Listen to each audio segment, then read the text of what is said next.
Greetings to the world, greetings to the universe, greetings to everybody with ears or some listening device that's listening to this show right now. This is Real Resilience Talk number 93. I am, wow, y'all, I don't really get too speechless. Y'all know my rambling ass, but I'm truly humbled and grateful. I know y'all have heard me say his name many a times. I've shared his content on my social media networks, channels, all that stuff. Been following this man for years, everybody. As always, the First Amendment's in full effect, so here we are using our freedom of speech for good. But today I have a mentor, a friend, a big brother of mine, the one and only from HabitsV2, Kevin O'Hara. Clap it up, everybody. Yeah, everybody's clapping right. They're all clapping. They're all clapping. What's up, Kev? Big bro, thank you for being on my show. Thank you, man. You're welcome. I appreciate the invite. Oh, man. Very welcome, mate. Yeah, this is like, for me, everybody, this is like a dream come true. Everybody has, people they look up to and admire, and this guy, I've talked to y'all about drinking. I've talked to y'all about being the best possible version of yourself. All of that good, all that stuff, that was birthed right there from this man. So, man, it's so cool to see you. It's good to be here, mate. It is what it is. You see it right there on this hat right there. For those that can't see, if you're listening, it is what it is. And yeah, man. So let me ask you first, how you doing today? Yeah, good. All good. So we're getting ready to do a bit of traveling and leave the heat of Spain, and yeah, keep working and keep putting the stuff out there. So yeah, it's about to get real hot there with that World Cup. What's up? Yeah, well, I mean, we had my family is I've got a sister down the road, and all her family are kind of English. They're Spanish kids, yeah, but they're brought up. So it was always a mix yesterday of the dad's proper English, so yeah, oh yeah, so who's gonna win? Yeah. Well, man, that was crazy, man. They were rubbish, so they deserve to get knocked out. So Argentina against Spain now, that's going to be a mad game. I know that's something right there. That's something right there. Anybody who doesn't know, it's the day after Argentina came back and beat England at the last minute. That was crazy. Like two goals in like 5 seconds. I'm exaggerating, but yeah, that's crazy. But all right. So as I tell everybody on this show, man, this is the Real Resilience Talk. So, we have to keep it real on these subjects, and we're going to talk about resilience. We're going to talk about living up to full potential. And at the end, I'm always going to ask that one question I ask on this show where, someone was contemplating ending their journey on their own behalf, what would we say to them? So starting out the gate, Kev, what is resilience to you, brother? And then anything you want to share on your background, over to you, my friend. Yeah, I mean, for me, my own resilience journey started when I stopped the booze. You know yourself how that gets you. So, and it's not just the booze; it's everything else that was happening in my life because I was drinking. And then you really, I don't think you have resilience straight out the gate. You get rid of the alcohol, you stop the flow, but it's still there, the thinking is still there. But the more that you refuse to give in to any of the temptations or cravings or any of that bullshit, then the more resilient you get, So, and that's for me is just, you really understand how much people mean to you, how much your journey is about being with other people and making, friends that are based on friendships rather than just the vicinity of the bar or the vicinity of the can of beer or whatever it is. So it's just been, this has been such a great journey for me, meeting people like you and coaching. I never thought I'd be a coach in my life, but it is what it is, right? Yes. So yeah. I love it. I do, because, and everybody, I put it in my book. I say it all the time. It's rule number 101. Just keep the alcohol out of my mouth. And I learned that from you, man. And the choices that we make, it takes us on journeys to where, whether it's been me not dying by suicide or me especially not drinking anymore and keeping the kryptonite, as I like to call it, away from me. I'd have never met you. I'd have never met S. I'd have never met the community of HabitsV2. And then on top of that, like you said, like you've taken it. I mean, and I didn't give you full bio to the audience. I'm gonna put it in the show notes. But this man is an author. He's spoken literally all over the world about people living up to their full potential, and he does coaching, which I'm gonna show in there. And he's coached me. He's helped me lift up to I don't say perfect version, hell no, but a better, best possible version of me today, brick by brick, like you say, bro.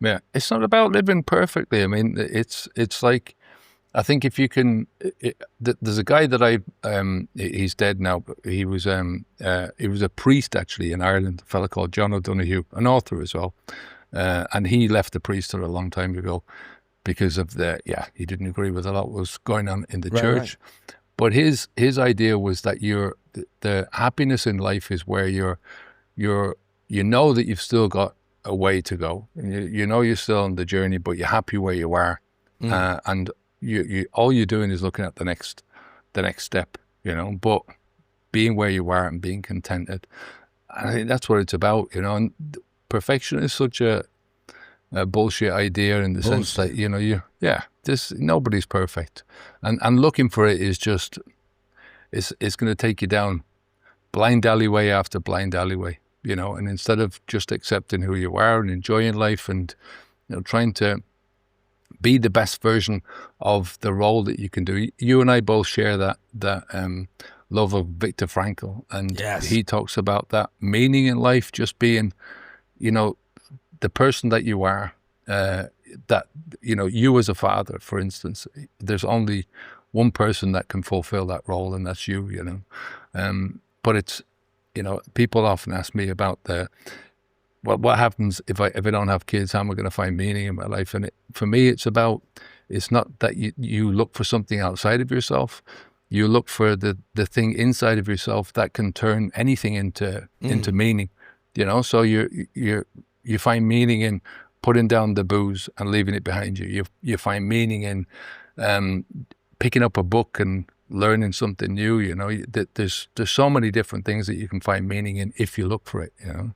And then you build from there, and it's just a step-by-step process for you, and everyone's different, so no perfection, just, you know, moving forward. So that's my reminder. Sorry. All good. Do you know what that is? That's my reminder for you. That you're coming up in an hour because we changed it, right? Oh, that's right, we did. Oh, y'all, I gotta tell y'all, I people that know me know this, and I had to share it with Kev yesterday because he learned it. I am math dyslexic, and some people get letters mixed up. I get numbers mixed up. You should have seen me in Japan trying to spin yen. I almost paid somebody $300 for a $30 hat one time because I'm just, the numbers just. So what happened? What had happened was we had planned on being on here on the 15th. We changed it to the 16th.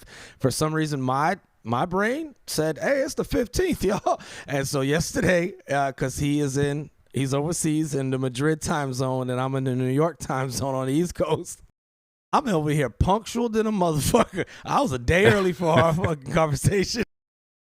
I was texting him. I was like, hey, man, I'm there. And he was like, oh, yeah, I look forward to the conversation tomorrow. I was like, oh, shit. Yeah. So then we was playing on today, and then I was still early. I still started early, but not that early, not a day prior. So I already did that. No, I was ready for 11 o'clock this morning. Yes. But yeah, and then you said to me, a bit early, I'm traveling. So, yeah. And then I'm spending all morning thinking, what's that now? That's 1:45. Okay, yeah, right. So yeah. Same thing, you know. Yeah, give a little bit of math anxiety to start your day, right? Yeah, thankfully I have Esther, you know, like giving me a kick up the arse and saying, don't forget now, 15 minutes, you know. Okay, right, man. Go on, yeah. Yeah, S is the best. Love S. She is awesome. She's there behind me. I mean, if you can have that kind of thing in your life, it's a blessing, right? Yes, no, for sure. It really is. That's why I call mine the glue. It keeps us all together. Keeps us all. Keeps the foot up our asses. I think she's got like octopus feet because she got foots up everybody's asses around here. So, but yeah, I that meaning, that search for meaning, and I've plugged it many times. I mean, I've quoted it. You know, what is to give light must endure burning. But you were one of the first people that put me on to Dr. Viktor Frankl because, and if y'all don't know, and I'm going to share it all again, I'll put it up here in the captions, but this man speaks truth. And what I've loved, and it's really inspired me to do my show, is how real you keep it on yours and on all of the content that you push out. It's always real, it's always blunt, and it's convicting in a positive way. It's really about owning your shit. And as you said, and that's, look, the bricks by bricks behind me, everybody always hears me talk about bricks, but even when you said bit by bit, and now I do comedy since, you know, I had stopped drinking, bit by bit, literally. You always say bit by bit, it all adds up. And it's, you know, the day by day mentality and what's the next move. And that's that applying that resilience in moment to moment. But like you said, you could find that meaning, like you, I know, are a lifelong learner. I've listened to you for years, and how even when you were younger, you listened to, because we both share, you know, an admiration for the GOATs, the legends, like Zig Ziglar, right? Yeah, Zig Ziglar, yeah. Yeah, and just the Jim Rohn. Yeah, Jim Rohn. There you go. There you go. We're naming off names, everybody. If you haven't heard of these people or haven't really listened to them, look them up, because I promise you, it won't make your day worse. No. And YouTube has got such a treasure trove of stuff like that. You have to be careful nowadays with, there's a lot of AI content that is pretending to be Napoleon Hill, Zig Ziglar, Jim Rohn, all those. But, you know, even Tony Robbins has got his fakes out there, you know. Yeah, it's bad. I think Matthew McConaughey was one of the first people recently that like did some type of registry or something. He put out a lawsuit because people were quoting him. He's got a good voice and he said some good things, and they're taking him like, you know, it's funny. You know, I love Bruce Lee and I love Muhammad Ali. On my algorithm popped up an interview with both of them sitting next to each other, and I was like, bullshit. I've seen T-shirts where it's like mock-ups of them fighting, and that's a cool T-shirt. But they literally had a fake Muhammad Ali and a fake Bruce Lee talking, and nothing was negative. It was just like, I know that interview never damn took place. Yeah. It's kind of like, I'm the same thing with it. If I see like a dog video, you know, you see these cute dogs, and then I think, that's AI. That pisses me off. It gets and me the same every thing time. with that kind of bullshit, you know? Yeah. Now, me and the little monkey, we watch videos of monkeys all the time. So they'll have monkeys like with personalities. I'm like, hold up. That's AI. You know, I got to depend on the 5-year-old to catch it. You know what I mean? Because I'll be like, look at that monkey over there tap dancing. Yeah. That's not a real monkey. That's AI. So stop it, y'all. Y'all just trying to get clicks. Stop it. I want real monkeys in my videos. I want real Zig Ziglar, and I want real Tony Robbins. Stop it. I told you how important real is. Shit. Yeah. Well, there's plenty of that stuff out there. You just have to look. I mean, and from their channels, you know, like they're not going to put any bullshit up. So if you're looking for that kind of stuff, then go to them. Go to the source, eh? Yeah, no, for sure. Go to the source. Them old school legends are amazing. Another one is Connie Podesta. You ever heard of her? No. Yeah, Connie Podesta. Yeah, she's really cool. She was a big speaker in the 90s, 2000s, but she's also a comedian, and she's been a big inspiration for me. And I think about this, too, for myself, and it ties into what your philosophy and what you show. And she talks about accountability, and she said to an audience one time, it's one of my favorite lines, and it helped me a lot with leadership, is, why are people difficult? She asked the audience, and everybody's like, oh, and she's like, because it works for them. Because it works, you know. Yeah. But we ourselves, as to what you say often, and that one video, I love all your videos, but that one where you talked about no more guilt, I listen to that regularly. And it was basically Maya Angelou 101. If you don't like something, change it. If you can't change it, change your attitude. You got to change something. There has to be a change for you to live up to a better potential. And in that video, and I'll put it in the show notes as well, you talk about, and one of the best things is with not having alcohol in my mouth or any other orifice in my body. I've had some Marines that have done butt shots. That's freaking weird, okay? Don't be doing that. Don't be putting alcohol in any other holes. But I've never woke up the next day and said, you know what I wish I'd have done last night? I wish I'd have got fucked up. I wish I never once have I done that. And you never regret the drink you didn't have. Yeah. It's so true. It's so true. Yeah. Just or rushing to your phone like, who did I text? What did I do? And then even darker cases, I've woken up and I've said, what did I almost do? And there's, you know, a belt around a doorknob or something, because in that impulsive state, you know what I mean? Yeah. Well, I mean, regret is fuel. That's the way to look at it. Yeah. If you've got regret about something, then you can't change the past, but you can make sure you don't fucking do it again, right? Yes. So, you know, move forwards from there. And the more that you push yourself in the direction of, you know, the life that you want to live, I got to a stage in maybe about 6-7 months after I'd stopped drinking. I was walking along down in Guadalajara's seaside resort down where we used to live, in amongst the pine trees, and I just felt like this weight had lifted off my shoulders, you know. And there's a lot of conflict when anyone starts this journey, and most of it is to do with, you know, part of you still wants to carry on and do, you know, go down the bar or whatever, you know. It's a tough, you know, it's an easy decision to make. You either put the alcohol in or you don't.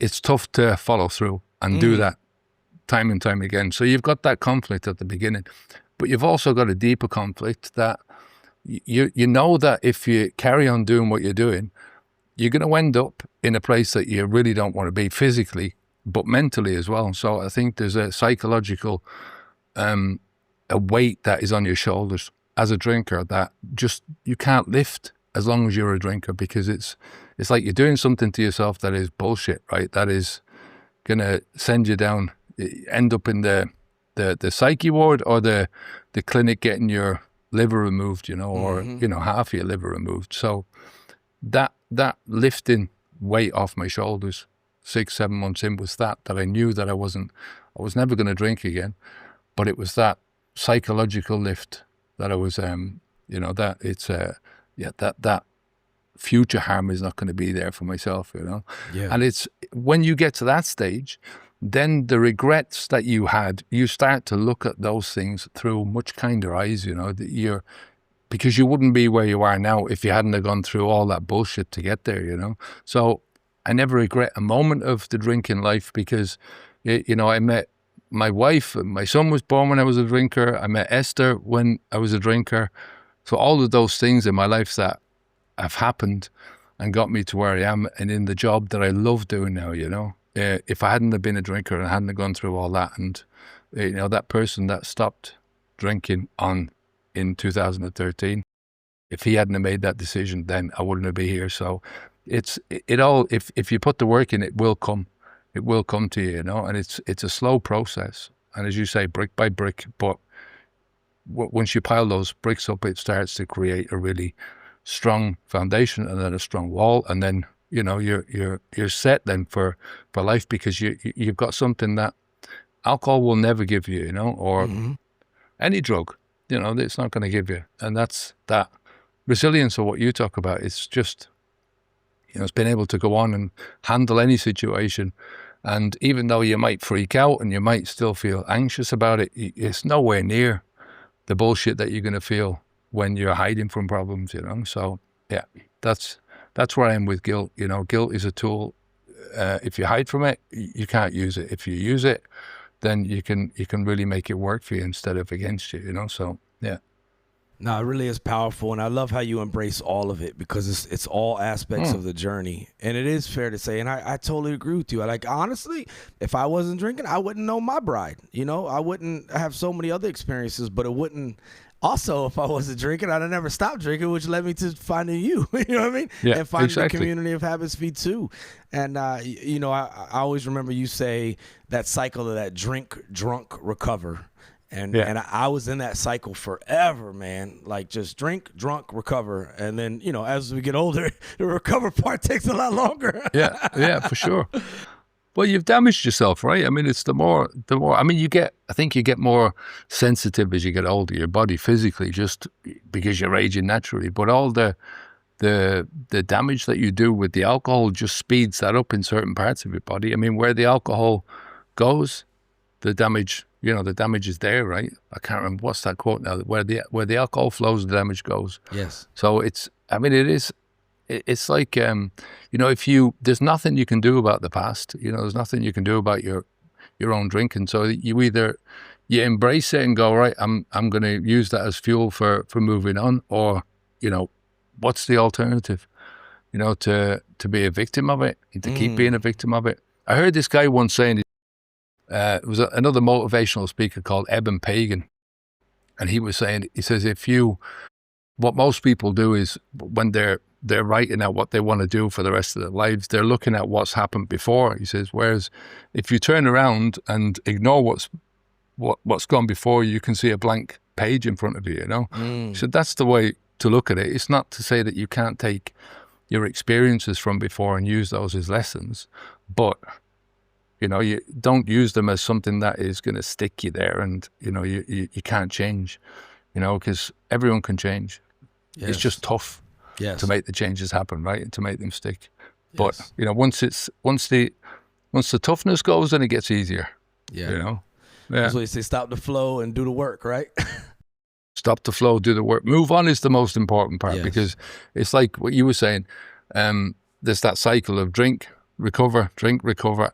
That for me is the sober part of it, where you drink and then you're sober, and then you drink and you're sober. So I never called myself sober after I stopped drinking, not after the first few weeks anyway, because I think it's just something that links you back to alcohol and keeps you trapped in it. In that, not in the mentality, but it's like if you were losing weight, you wouldn't carry around well, I'm a fat person, or I used to be obese. It's something that you leave behind you, Yes. and and that's what you have to do with alcohol, I think. So leave behind the words, leave behind all the references.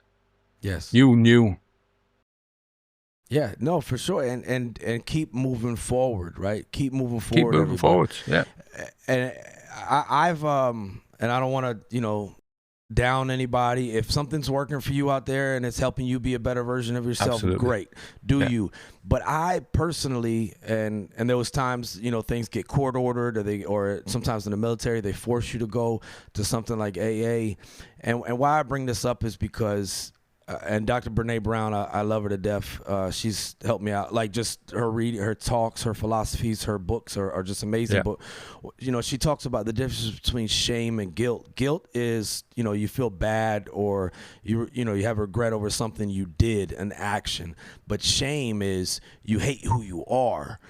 And you're ashamed of yourself. You can't stand yourself. And the longer I drank, the more it went from guilty moments and having guilt, and it turned to shame. And why I bring that up is because, to your point, if I was a smoker and then I stopped smoking, I wouldn't go on the rest of my life saying I'm a smoker, right? And the same with what you said about being obese. I wouldn't go on saying I'm obese. And for me, I'm not saying for all, so don't hear me wrong, everybody, but when I went to certain AA stuff, it really depends. I know it's a close-knit community, but it's also like other organizations where it can get kind of like culty, and then at the same time, for some that I saw up there and in going to church, there's always that one person that has a prayer request. Eventually, I'm like, damn, Linda, do you always got a prayer request, or do you just like getting attention in public speaking? You know what I mean? And then just keep bringing up. And it's good to remind ourselves, like you said, to use guilt as a tool, but it's all about how you do it. So I'm not dismissing anything. I'm just saying, for anyone out there that's like me, that what I'm saying like kind of hits you and you go, yeah, I'm not really feeling that part either. Yeah. For me, HabitsV2, the community of, let's forget about the victim side of it. Let's forget about the shame. Let's address it, okay? And now let's move forward and let's be the best possible version of ourselves, and let's be in a community together. Let's learn, let's inspire, but like we don't have to keep revisiting that, because we're doing what you said, which was moving forward. And I'm trying to say that in the most tactful way possible. That for me, what's kept me keeping the alcohol out of my mouth is moving forward and bringing it from the inside. And yes, I draw from the community, but I'm not like carrying around a chip every day, or carrying around some type of thing. Like I heard you describe it as like a anchor around your neck. No, I'm Cam. I don't smoke anymore, so I don't call myself a smoker. I don't do XYZ anymore, so I don't call myself a that. So why would I call myself an alcoholic? Like, do I like it a lot more than other people? A little bit, you know what I'm saying? I put it like this. I don't half-ass anything, you know what I'm saying? So, that was a big roundabout. It is what it is. It's if you look at AA, nobody's, we for sure wouldn't, talk bad about anyone that's going to AA. If it helps you, then that's the thing, right? There's a lot of people who look at the 12 steps and don't like the direction that it takes them, because if you've got, you've heard of locus of control, right? Where you've got internal and external. The external stuff is you're looking for solutions outside of yourself and looking for other people to solve problems for you, that kind of stuff, And internal is where you're looking for solutions inside of yourself. Like, you're looking for motivation from inside, and it's a lot stronger if you can find it within, to move forwards.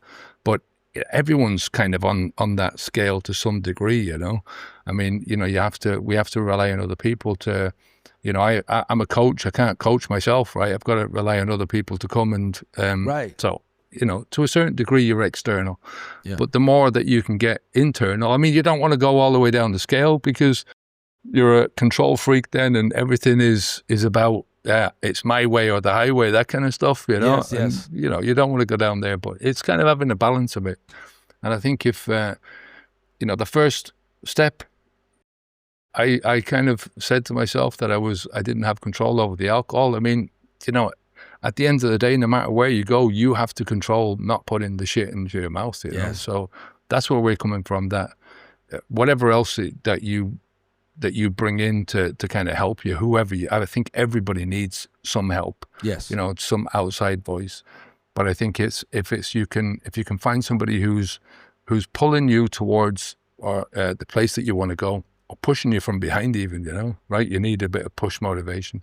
But somebody who's willing to put in the time to show you this is where to go, instead of saying to you, this is where you're always going to be. You're always going to be in this alcoholic's frame of mind that you're diseased, there's something wrong with you, and it normalizes alcohol because, instead of saying, well, alcohol is a drug, you put this stuff into your body, it's a toxin, it's going to harm you. The more you put in, the more it's going to harm you, and saying, well, the solution to that is to don't put it in your mouth, and Yes. that's it. But Yes. everyone has to do that, and then, after that, I think, but like I said, it's, people going to AA, that it's always going to be, it will help some people because of the way that they're built. So, we're all good with that. It's just anyone who wants an alternative, there's plenty of alternatives now. Yes. Yes. Yeah. And that's the thing for anybody listening that, you may struggle with it, or you may be like, I really don't want to do this anymore. I'm tired of this. Hey, if that 12-step traditional AA type stuff isn't a flavor for you, I'm telling you, look up HabitsV2. I'm gonna put it in here. I mean, Kev has a 30-day course. I've had one-on-one coaching with you, group calls, a lot of the community. So again, like you said, yes, we need each other. It's an ecosystem, but it's just done in a different manner. And if that's something you're interested in, I'm telling you, HabitsV2, like BPV, best possible version of self, because, I want to know how, and we're also not saying like Bob Newhart in that sketch where he's like, stop it. Stop it, yeah. Stop it. We're not trying to say that. Like you can't, because that's where the do the work, you got to know yourselves, and what, self-actualization comes into play, and learning the things about yourself. So we're not over here going, just stop it. Just don't put alcohol in your mouth. But there's some days where that is the step that works. It's just like, that's it. Don't put this in mouth, and results won't happen. And I mean, when I first had stopped putting alcohol in my mouth, I stopped it. I used to go to the gym at night, and I would do cardio, and basketball was a big thing for me, and it was always an excuse to get fucked up on a Wednesday or Tuesday or Thursday or whatever night, and then have the excuse, because I was living on the East Coast, to watch all the West Coast games that everyone sleeps for on the East Coast. It was I gotta stay up for this game because I'm a big fan, and there's always a game during regular basketball season because it's so many games. And why I bring that up is because in the beginning, that was I know it's an overused term, but that was a trigger for me. Oh, it's the evening, it's a Wednesday. Anything that ended in Y was a day for me to drink, put it like that. And I would, and I didn't half-ass anything, but I stopped the flow, right? And then I would have to put myself in a different position. And for me, jogging at night or going to the gym at night, because that's one thing I can't do while I'm drinking, and that's something that's helped me, is to do activities that I really can, like comedy. Some do. I mean, there's a lot of comedians that drink on stage. I can't do it. I turn immediately idiot, and I can't remember anything. I have tried it. It's really bad. My comedy's not that good anyway, so it gets even worse. All right, but then also like DJing. If I'm drunk. I will play the same song for the crowd over and over and be like, hold on, listen to this part right here. And they're like, what the fuck, man? So for anyone out there, I think there's a power in it. And I've seen you do it with the walking. Like, it's almost meditative, like hearing the walking, like hearing that regular rhythm of just the steps. Because a lot of the videos, if you listen to Kev, you'll hear him walking, because that was something that helped you. And that's something that I'm sure you even did this morning. You take the boys out and you go on a nice little hike, First thing, 5 o'clock in the morning out with the boys. But it's that thing. I mean, it's, for instance, if you're stopping smoking, you've got as soon as you get up in the morning, you've got a craving, and then a half an hour later, and then a half an hour later. So you've got that continuous throughout the day. But for most people, when they're stopping drinking, it's concentrated towards the late afternoon, and if I've coached so many people that and it's what you said earlier on. Sometimes it's just giving somebody a little nugget where they haven't heard it before and they haven't thought about it that way. So somebody will go to the gym in the morning, and you say, well, how about switching to the gym in the afternoon or the evening? And then they do that and they go, shit, now I don't get any cravings, because the time where I would be sat at home opening up my first can, 5 o'clock in the evening, 6 o'clock, whatever it is, they're now not even coming home. They're going to the gym, putting on their trainers, getting on the treadmill, or, like I used to do, go out walking. That was where I focused most of my time, was just and it doesn't take long, 30 days and you're past the worst of it. Yeah. And then 60 days, 90 days, it gets so normal to not do that during the day. And the only thing that you have to watch out for then long term is, when you have a shit day and you're just feeling knackered, you hear that voice in the back of your head, but it's just a suggestion, it's like your voice, your brain is saying to you, yeah, this is something that we used to do before, mate. Do you remember? Maybe try that again. And you just go, yeah, fuck off, I'm not doing that again, So, but that's what it is. And then it goes, so that's it. And that's where that guilt can be a tool, because you're like, not that shit again. I'm not. That's it.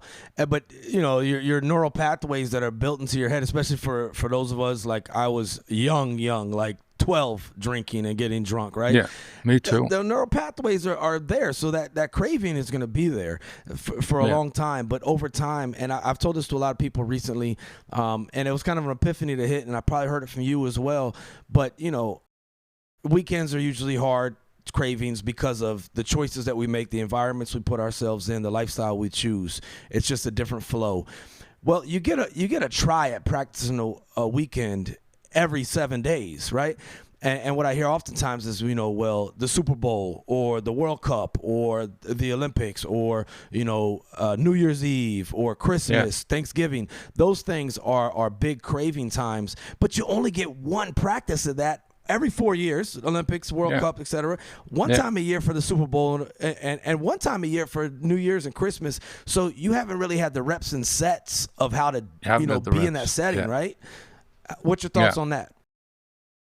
The way to look at that is to not look at your alcohol habit as just a big habit. So you're breaking it down into chunks. So you're saying to yourself, I'll give you an instance. When I stopped, we're Premier League fans, so Arsenal fans in the UK.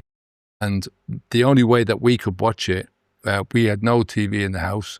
So the only way we could watch it was to go down to the local bar. So 4 days after I stopped drinking, I was down the bar. Walked into the bar, went over to the guy, and my mouth is going, oh, beer. And he's like, orange juice. And he's looking at me like I've got two heads, like, orange juice? Yeah, you know. I remember having this pint of orange juice out of a carton now, not you squeezed or anything, but this had nasty, to go find it and shit. Yeah, warm orange juice, And we had to climb up these stairs to go to the TV upstairs. So I'm climbing up with the walk of shame, with all the lads up there drinking beer. And I'm walking up with a pint of orange juice, and they're like taking the piss, like, what's happened to you? All these jokes firing at me, That's the first day. Feeling really awkward. Second day, a little bit less. By the time I'd done that 8 times, it was completely normalized. Me going there, and one of the lads that was there, an old Cockney fella, said to me, he said, so have you stopped drinking altogether? And I said, yeah. He said, fair play to you. It's no good for you. No good for you. This is one of the lads that was the worst at taking the piss out of me, in those first few days. And he was the one that turned around and said that to me. And then it was just, so you take it in, it's all contextual. So your habit is going to fire off. The triggers are going to fire off. The feelings are all about the environment, the people that you're with. So if you separate them out, and how close is that going to a bar and just watching a normal game to going and watching the Super Bowl? It's close enough that you can adapt then to that. It's a little bit different going out and having a meal, but it's close enough that you can take the lessons that you learned from that one instance where you're now kind of happy and contented drinking orange juice or whatever it is that you're drinking. And you take that feeling into the next one, and it gets easier and easier. So the more situations you put yourself into without alcohol.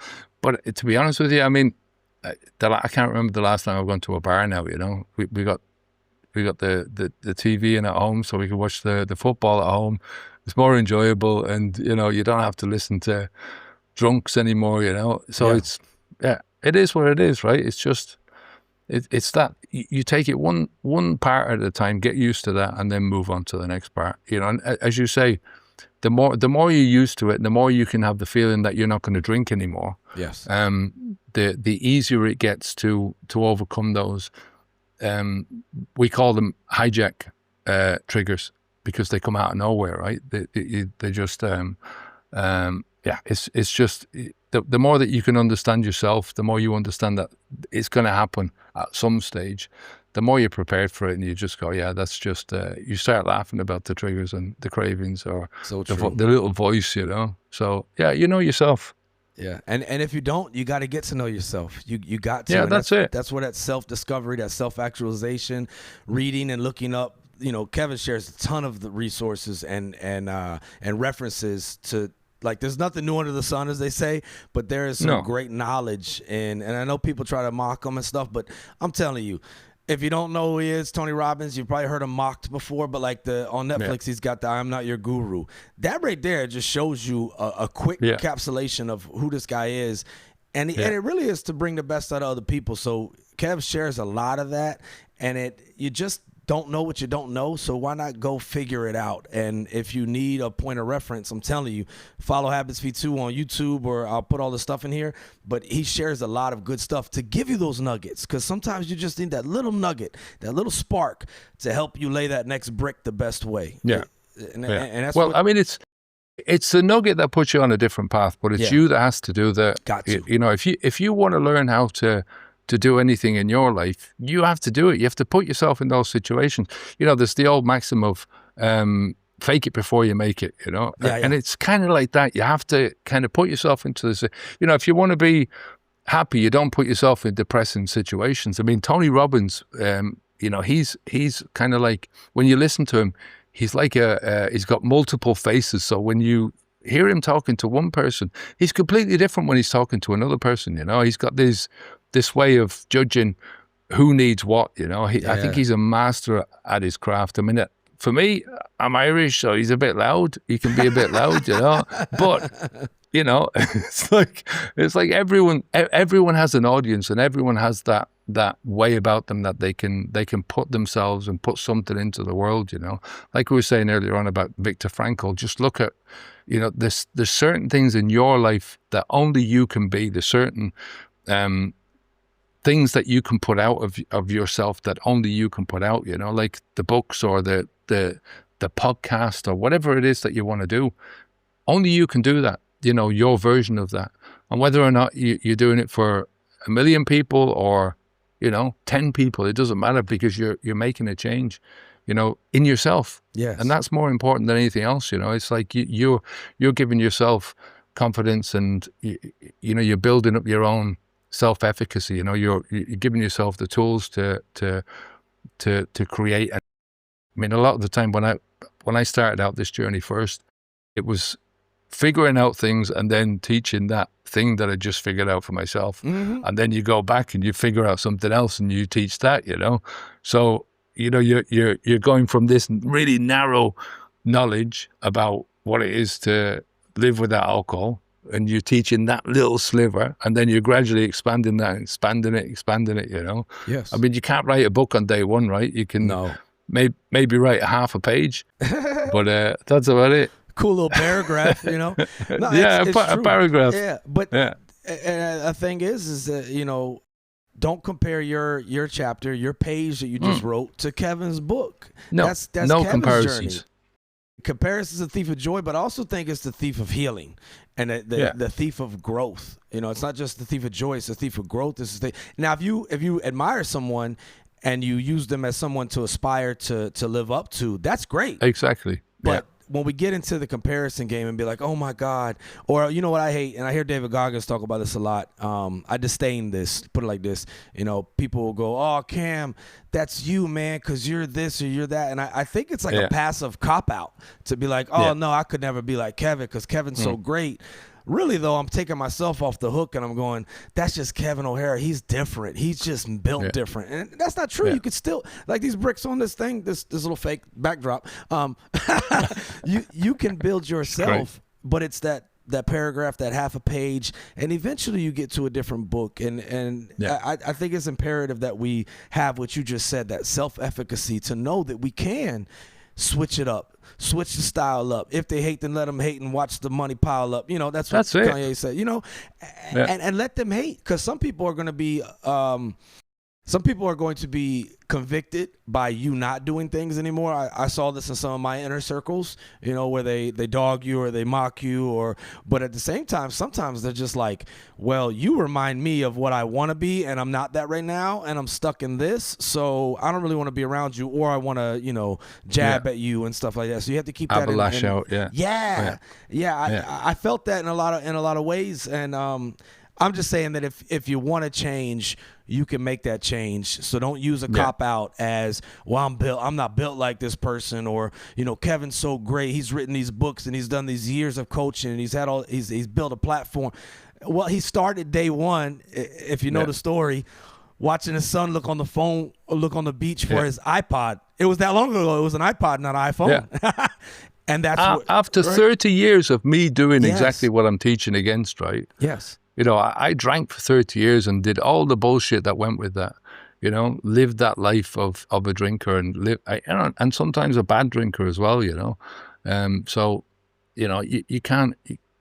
You have to live your own true self. And your own true self is built brick by brick, or fake brick by fake brick. Yes, act like you want to feel. Act like you want to feel. And eventually it'll come into play. And that's not being fake, everybody. That's not being an actor or something. No, that's putting yourself in position to be able to build those neural pathways and to be able to put yourself in a position so you have that vantage point to be able to learn. And as Kev said, man, I swear it's the best way to learn something is to try to teach it to somebody else, because you have to learn it so much more. Nobody wants to be a hypocrite, so you want to be able to own up, but like these different capsules open up in your brain to where you just receive the information differently, because it's not just about you, it's also about how can you show this to someone else. And as you learn it for yourself and show it to someone else, well, it's just like this self-licking ice cream cone of just growth. You know what I mean? Yeah. For sure, yeah. I mean, it's you have to, like you say, it's all, when you learn something, you're learning it from your perspective as well. So you're learning it from your life, from the way that you look at things, and everybody looks at something differently. So, just because you're teaching it doesn't mean to say it's going to apply to everyone in that way as well. You have to adapt it. Yes. But there's also people who are not gonna say, yeah, that's bullshit. That's not gonna work for me. Fair enough. But so long as you're looking for something, you're not looking at that and saying, well, that's an excuse for me not to even try, because I'm not going to be like that. Because everyone makes mistakes. I mean, you should see some of my books, right? Earlier books. If I was to rewrite them again, they'd be rewritten again. But sometimes you just have to move on, and I look at that as, when you go out and you get a battle scar and you're looking at that scar, it's like, okay, that was because I made a mistake, and it's a reminder you've got tattoos like that, right? My son has these tattoos that are exactly the same thing. Yeah. Reminders of not to make the same mistake again, I do. My wife jokes me all the time. I'm like, because I'll hang up, I got this right here. I got sciatica, that hurt. But, like these are some of the quotes, and my Yeah, daughter's an yeah. artist, and she had made this for me, and you're even on here too. It's But brilliant. it's all these mantras because they keep me going. But then I get them tattooed, and then I want to put them on the wall to just kind of keep me focused. It should be like, you have it tattooed already. What the fuck? But that's what works for me. It's like I have to, in a sense, positively brainwash myself, but not just brainwash in like the culty way, but I have to clean my brain of the dirtiness. for sure. Shout out Twig. Sergeant Major Twig gave me that right there. But like I have to clean out the dirtiness and replace it. But it really is, for me, it's a healthy conviction to know, hey, like Bruce Lee said right here, be water, my friend. You just said adapt. Be water, right? my friend. Be water, my friend. That's it. Well, when I started out, I had a book, pages, like a copybook, we call them in Ireland, A4 blank sheets, and I had 14 or 15 just lines of, like I'm not going to be the Gollum anymore. The Gollum is a bastard, and Ooh, yes. but I'm not going to. But I repeated that, so I wrote them out in the morning, wrote them out in the evening, and brought a copy of it, and I just recited this in my head, because it's like what you say, you've been programmed into by other people. A lot of people's beliefs, a lot of people's values, they haven't thought about them. They're from society, from the parents, and you adapt them without thinking about them. So the more that you start to think about these things, and just tweaking those things, and it can be as simple as that, saying to yourself, I'm not going to allow the Gollum. That's the way I looked at my habit, was the Gollum, and I saw it, the pressures, and so there was these 14 lines, and I repeated them for the first 2 months. And by the time I'd finished, I could recite those without.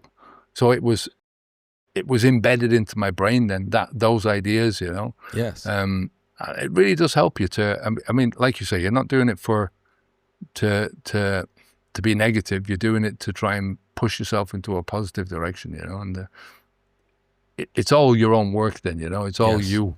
Yes. Yeah. And hey, we're back to square one, because that's all part of the building the resilience. You can't get strong off of one workout. You can't get healthy off of taking one vitamin. You can't be a well-rested individual off one night's good sleep. Like it's a constant putting in the work, and day by day, and like Nick Saban talks about, the process, that play-by-play mentality, and it really does add up. It really does. And I love, if y'all don't know Kev, you got to look him up again, but when you talked about that Gollum, that helped me out so much, because when those cravings would come, I would think of like, no, I'm going to starve this little fucker, and he's going to die. You know what I mean? Because he just wants to get fed. It just wants to get fed. But that worked for me coming from you. And it's all about getting those nuggets, and how can it most be, like you were talking about Tony Robbins, what's the most effective delivery method? And for me, it was that, but for somebody else, it could be something different. But if the end result is you're being a better you, but not just you, everybody out there listening. What about, and you talk about this a lot, how I show up as a father, how I show up as a leader, how I show up as a warrior, as a coach, all those things. And we got to defy stereotypes. Look, I'm a United States Marine. I'm not on active duty anymore. I don't drink. I just defy the stereotype. And I'm talking to an Irish person, an Irish man who doesn't drink. We are killing stereotypes, everybody. You know what I mean? For sure. But I mean, it's exactly the same process. If you're calling yourself diseased, or there's something wrong with your genes, or an alcoholic, you're picturing yourself in a certain way. Yes. So, why not picture it in, I heard somebody, I can't remember who it was, saying, if you have a negative thought, just do the negative thought in the voice of Daffy Duck. And imagine that, right? And if the more you do that, the more ridiculous it sounds to you, the more that you can, it's not a magic trick that's going to help you to overcome the mass negative thoughts, but it helps you to contextualize things and to say, well, I mean, it's stupid talking to myself in that way. And I think the same thing there with the Gollum, looking at your habit as this thing that, I mean, for me, I look at drinking as the dependency is, the habit is dependent on the alcohol, not you. And as long as you starve the habit of the fuel that it's using, it will die. Dies. Plain and simple. Dies. And that's it. You leave it in your past. I mean, there's always going to be remnants of it. So it's like this little weak voice 2 years after you've stopped. It's like, but I had a mate of mine ringing me when I was about 7 months into it from Ireland. My best mate, drinking buddy. And I was saying to him, where are you going now? He says, I'm off down to the Diamond, a bar we used to drink in. And I nearly said to him, I'll be down in 10 minutes. Just out of it's just a habit. And I'm 3,000 miles away, you know? Yes. So there was no chance of that happening, but it freaked me out for the day, but it was just, I realized it was just a brain fart, you know? It was like the old habit. I hadn't spoken to him in so long. It's like what we were saying earlier on about that just jumping out at you. I hadn't spoken to him in so many, you know, maybe 18 months. And hearing his voice was a trigger that I hadn't dealt with that. So that automatically fired up the taste buds for the alcohol, you know? So, yeah. Yeah. But as soon as it was gone, it was gone. Yes. Yeah. Because that was your first rep and set with handling a situation with that with particular. him. And that adds up. But I also love, and I know we've spoken a lot about the subject of what I call my kryptonite alcohol. For me, I'm not a prohibitionist, okay? Prohibition led Superman. Yeah, that's right. It will help me back every time, but I'm not a prohibitionist. Kev isn't either. That led to NASCAR in America and gangster movies, okay? So people will do what they want to do. But I love the emphasis on your platform where it's not just about alcohol. It's also about habits, because everyone out there, and this is a filter I use when I talk to audiences about this, whatever your stress reliever is, fill in the blank. It could be online shopping. It could be attention gaining. It could be relationships. It could be sex. Keep filling in the blank on these habits. When your stress reliever becomes a stress causer, you got to check yourself before you wreck yourself. And more times than not, when it is of a detrimental habit, that filter will apply. So whether it's drinking or it's any of these things, some are more intense than others. We know methamphetamines and fentanyl and you know, cocaine, one hell of a drug. Rick James said it, right? Cocaine's one hell of a drug. Those things hit a little harder, but everything hits different for everyone. So whatever your supposed stress reliever is, when it crosses into the world of stress causer, you might want to adjust. You might want to adjust and adapt and change what you're doing. And I'm telling you, HabitsV2, I love the V2. HabitsV2, right? The V, it's like interchangeable. So you could say version 2 of yourself. Yeah. I look at it like victory 2. I'm not a victim. I'm a victor. I'm a victim, not a victim. Yeah. Yeah, for sure. I mean, it's when you take anything out of your life, right? If, like you said, the alcohol, it can be porn addiction, it can be gambling, it can be shopping. When you take that out, the habit is still there to a certain degree, but it's not being fed. But you feel the gap. You know, you feel that there's a vacuum, and as they say, nature hates a vacuum, so it will try and pull the old behavior back in because it's the easiest fit. Yes, right. That's what fits in there.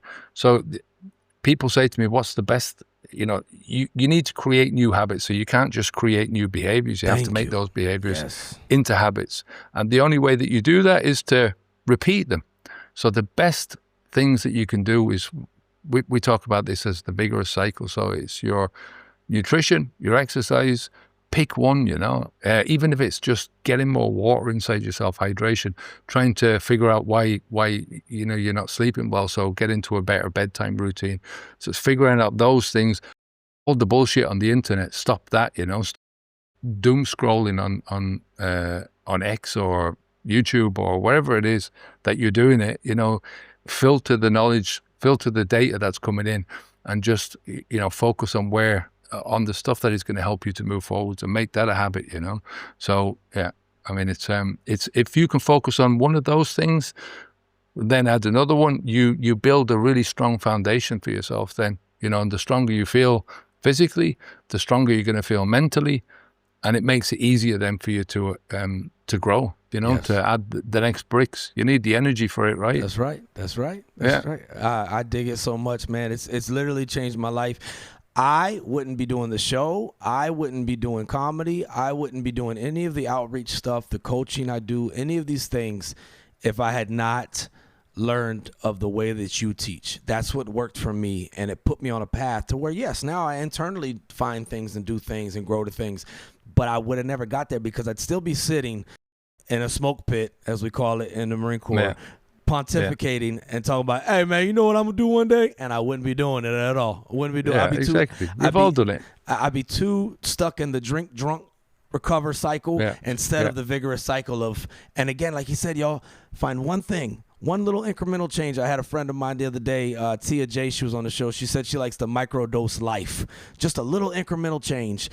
And did I become a little bit better today? Just micro dose. It can't be all at one time. Yeah. You know, you're right. It'll just be not good product, but a little marginal bit, gains. That's marginal gains. There it is. Because I've put this in the book, but Jocko, retired Navy SEAL, Mustang, he has said it best to me. He said, Rome wasn't built overnight. We've heard that since we were young. But also keep this in mind. Rome didn't also fall apart overnight. It was a brick by brick buildup, and it was a brick by brick decay. So how are you laying the bricks of your life today? And that rhymes. So what's up? Oh, man, I appreciate you for being here, brother. Thank you so much. I admire you, and I hope we could do it again, my friend. And whenever you have the time, mate. For sure. I do want to close on this, though, if you're cool with it. I ask everyone on the show, and I don't want to say there's a causation, everybody, but there's damn sure a correlation between the subject we talked about of alcohol and bad habits and the subject of death by suicide. Know that. Over 50% of deaths by suicide could be prevented if alcohol wasn't a factor in there. Just that particular. On the subject of death by suicide, because it's high rates right now, if someone were out there contemplating taking their life right now and you had the opportunity to say something to them, what's something that Kevin would share to them if he had the opportunity? I mean, I've had a couple of suicides in close proximity to me, people that are very close to me, so it's a subject close to my heart, and it affects everybody around you, you know, when somebody takes their own life. But it's preventable in the sense that you don't have to, it's trying to catch things as early as possible. You're looking towards the person that you can be, you know, and no matter what dark pit you think you're in, there's always a light there. There's always people out there that will help you. Just reach out and, you know, explain where you are, you know, and be honest about it. Because if you're honest, somebody will reach out their hand and help you up, because it doesn't take much to turn you around, you know. So there's a good bit of there's a lot of people out there that are in the place that you want to be, and you never know what it's going to take to the smallest thing can turn you around. Like you say, my son walking on the beach, losing his iPod, and I'm looking at him from the balcony, moving backwards and forwards, and that changed my life, you know, just that one simple thing. So you never know what it is. So always reach out, you know. There's always somebody there, and we're always open to people who are at that extreme. So I love it. I really appreciate you, man. Again, I'll say it. I've told y'all this before, UNS. The quote I have on my wrist right here: the effect you have on others is the most valuable currency there is. And it just so happens an amazing comedian said that, Jim Carrey. I just want to say that. I'm biased.